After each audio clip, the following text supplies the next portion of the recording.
everybody, and welcome back to Crunchy Things on the Side. I am Megan, and today we are talking about the live-action remake of the movie Dumbo.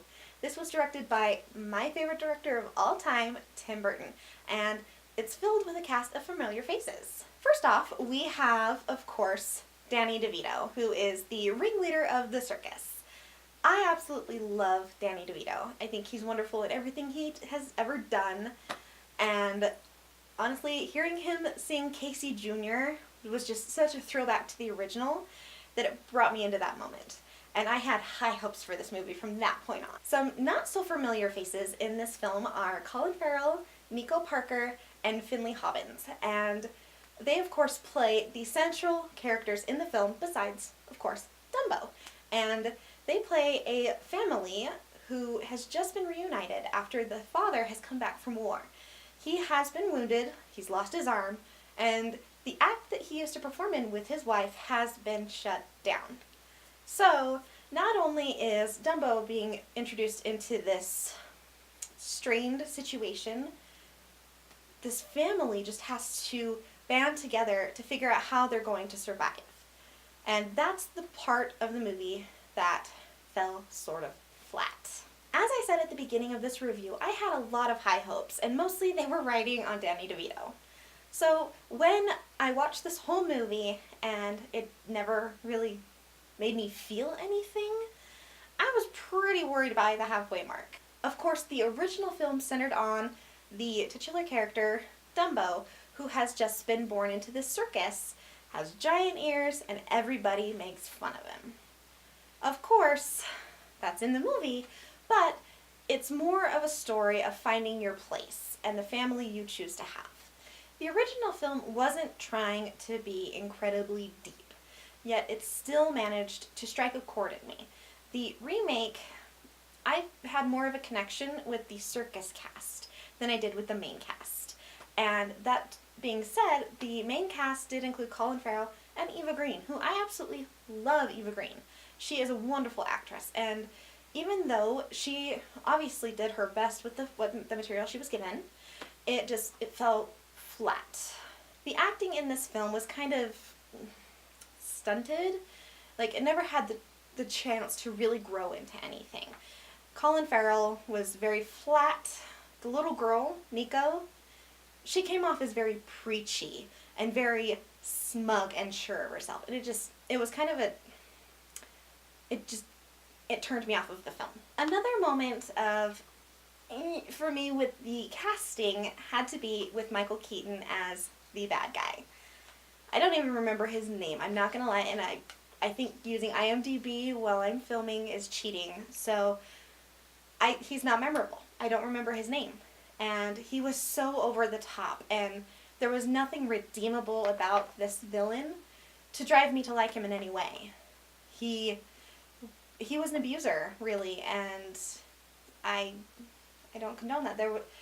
There's a way to do a bad guy justice by making him so evil, but he's the hero in his own mind. This film did not do that. I really loved the set design, and the line between the CGI characters and the real ones was great, up until somebody had to interact with the CGI, and that was a little jarring, like I said.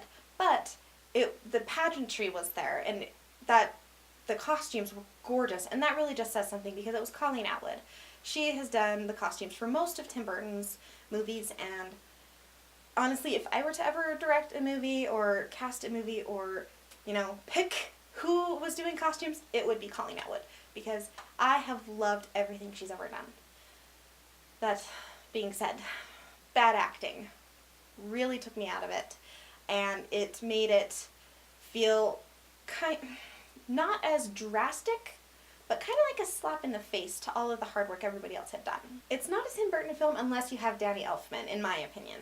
And while he is a fabulous composer and he does a wonderful job, this movie it kind of fell flat. I mean, it was a meh.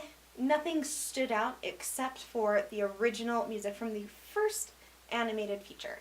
And that includes Baby Mine, and it's one of my favorite songs. I was actually tearing up in the theater because that song strikes a chord in me. No other song did. it wasn't memorable. I don't remember anything except for the pink elephants on parade. And that honestly is where I can see Tim Burton being drawn to this project because of pink elephants on parade. That is just the whole trip. I mean, it's a drunk baby elephant hallucinating pink elephants. And in the remake, it's this fabulous performance with bubbles. And it just, that was the best sequence in the film, besides the baby mine portion. And it was a lot of fun. You got to see Dumbo experiencing this, and it's really sad to say that the CGI elephant did a better job than anybody else. And I hate to say that, but that's how I felt about this movie. And this has been kind of a rambly review, and I feel like it's going to be a little disjointed. I apologize for that, but I really didn't know how to feel about this film for quite a while.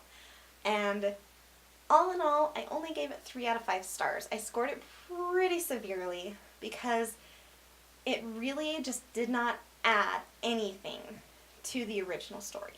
And my opinion on a remake or a reimagining is you need to take it a step further and add something different. This movie did not do that. It failed.